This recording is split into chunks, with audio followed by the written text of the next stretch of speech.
सुर में गाना सीखिए पाधानीसा ऐप के साथ। AI powered personal music teacher from Saregama.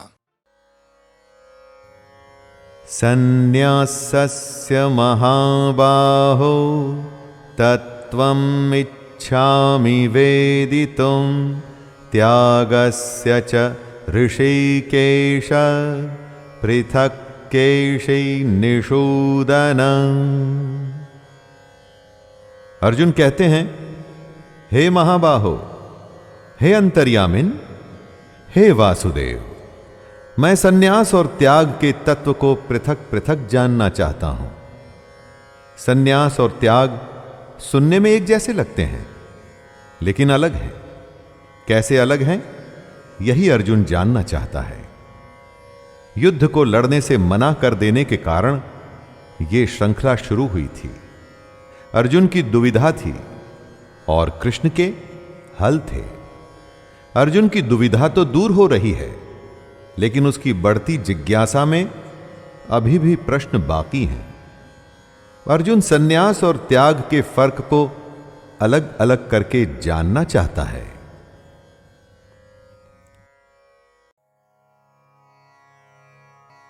Bhagavad Gita अध्याय 5 कर्म संन्यास योग।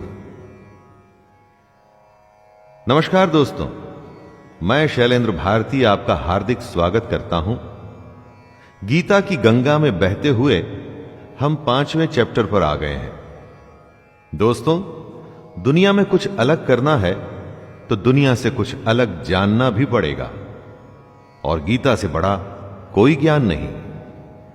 और अगर आपने सबसे बड़े ज्ञान यानी भगवद गीता को समझ लिया, तो फिर ऐसा क्या है जो आप नहीं कर सकते। तो आइए प्रारंभ करते हैं भगवद गीता के अध्याय 5 कर्म संन्यास योग का।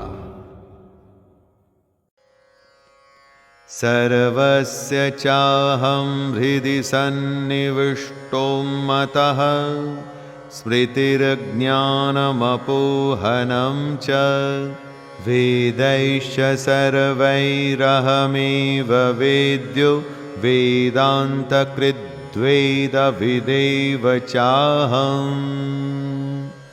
हमारे अंतःकरण में जो आत्मा है वो कृष्ण ही है। ज्ञान का आना या न आना, या ज्ञान का न रहना कृष्ण से ही होता है। कृष्ण की वजह से स्मृति, विस्मृति और ज्ञान होता है, यानी कि हमारे कर्मों पर निर्भर करता है कि हमें ज्ञान प्राप्त होगा या नहीं होगा। आवश्यकता के समय कई बार आप बहुत जरूरी बात भूल जाते हैं। यह विस्मृति कृष्ण के कारण ही होती है। याद आने और भूल जाने के पीछे वो ही हैं। कृष्ण कहते हैं कि मैं ही समस्त वेदों के द्वारा जानने योग्य हूं। मुझसे ही समस्त वेद उत्पन्न होते हैं और मैं ही समस्त वेदों को जानने वाला हूं। तेषां सततयुक्तानां भजतां प्रीतिपूर्वकं ददामि बुद्धियोगं तं येन मामुपयान्ति ते। दोस्तों, स्कूल, कॉलेज, यूनिवर्सिटी में जब आप पढ़ते हैं, किसी कैंप में अपनी विशेष ट्रेनिंग के लिए जाते हैं, तो क्या होता है, दिन रात आप अपने ही जैसे एक विद्या को साधने वाले बहुत सारे लोग आपस में अपने चुने हुए विषय या खेल के बारे में बातें करते हैं, डिस्कस करते हैं, बातों को समझते हैं और एक दूसरे को ठीक भी करते हैं, सीखते हैं और सिखाते हैं। सत्संग और परमेश्वर की साधना भी तो वही है। योग और क्या है? जब निरंतर उसके ध्यान में लगे रहेंगे, तभी तो तत्व ज्ञान रूप योग की प्राप्ति होगी। जिस दिन योग प्राप्त हो गया दोस्तों, तो समझिए सब कुछ हो गया। सर्वेन्द्रिय गुणाभासं सर्वेन्द्रिय विवर्जितं असक्तं सर्वभृच्चैव निर्गुणं गुणभोक्त्र च।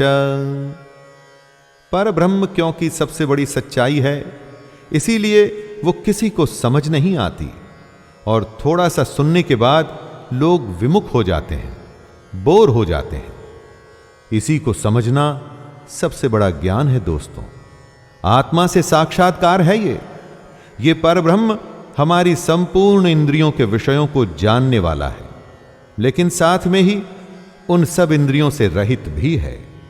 हम उसी ब्रह्म में से निकले हैं, तो स्वाभाविक है कि उस ब्रह्म को हमारी इंद्रियों के बारे में तो पता ही होगा, लेकिन वो ब्रह्म हमारी इंद्रियों की बुराइयों से अछूता भी है।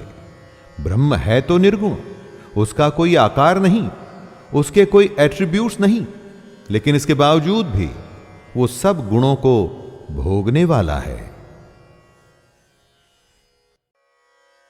सर्वेन्द्रिय गुणाभासम सर्वेन्द्रिय विवर्जितम असक्तम सर्वभृच्चैव निर्गुणं गुणभोक्त्र च। पर ब्रह्म क्योंकि सबसे बड़ी सच्चाई है, इसीलिए वो किसी को समझ नहीं आती और थोड़ा सा सुनने के बाद लोग विमुख हो जाते हैं, बोर हो जाते हैं। इसी को समझना सबसे बड़ा ज्ञान है दोस्तों। आत्मा से साक्षात्कार है ये परब्रह्म हमारी संपूर्ण इंद्रियों के विषयों को जानने वाला है, लेकिन साथ में ही उन सब इंद्रियों से रहित भी है। हम उसी ब्रह्म में से निकले हैं, तो स्वाभाविक है कि उस ब्रह्म को हमारी इंद्रियों के बारे में तो पता ही होगा, लेकिन वो ब्रह्म हमारी इंद्रियों की बुराइयों से अछूता भी है।